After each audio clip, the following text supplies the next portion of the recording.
Hello and welcome to the channel. Be sure to share, like, and comment down below. And if you're new here, hit that subscribe button for daily videos on news and politics. Judicial Watch Chief Investigator, FBI is threatening the President of the United States. Grave threat on Constitution.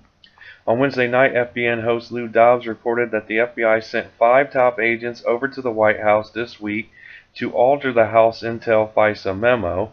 This was after the House Intelligence Committee voted on Monday to release the classified FISA Memo that exposes FISA abuse by the Obama FBI and Department of Justice.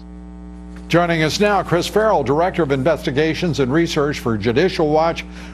You have been busy. The FBI is busy. Just about everybody in Washington is either running towards something or from something, it seems, these days.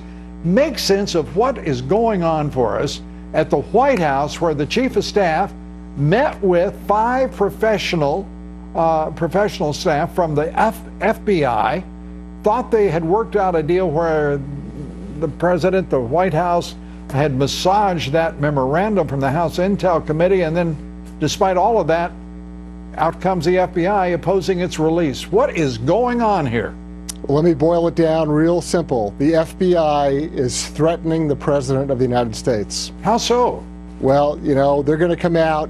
First of all, they've tried to put him in a corner and say, hey, look, we really don't want you revealing all the criminality that's going on in the organization. And so they're in a very reactive sort of posture. And so they broker a meeting with the Chief of Staff, who's the wrong person to meet with, first of all. Yeah, I would think. And then secondly, even after this supposed negotiation where the White House gave up its power, gave up its position of authority, they acquiesced to a meeting which never should have happened, with 5 negotiators who I'm sure, you know, call themselves experts, you know, cautioning and warning and, oh, you know, General Kelly, this will be a grave problem. So they try to intimidate in order to cover up for their criminality.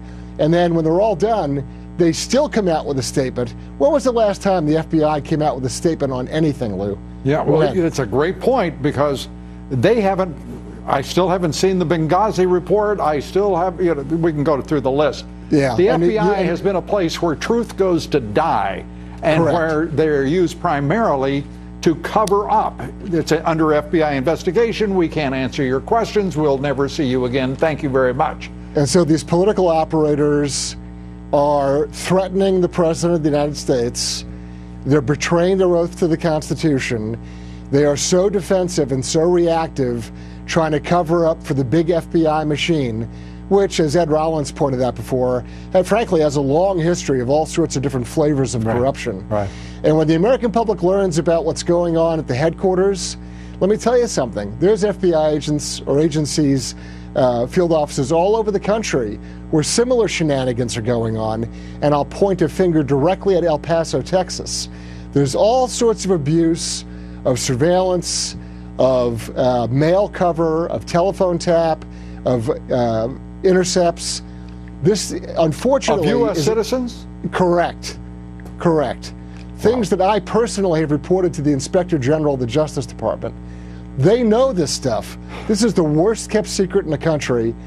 They're terrified, they're embarrassed, and they're frantic, and that's why you see them issuing this statement which attempts to undercut the actions of the Chief Executive of the United States. It might be more persuasive if the FBI's leadership had any credibility right now with the American people or Congress.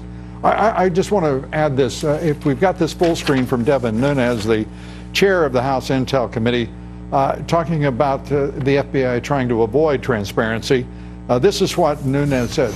Here we go. The memo, referring to the House Intelligence Committee memo, contains all the relevant facts on FISA abuse.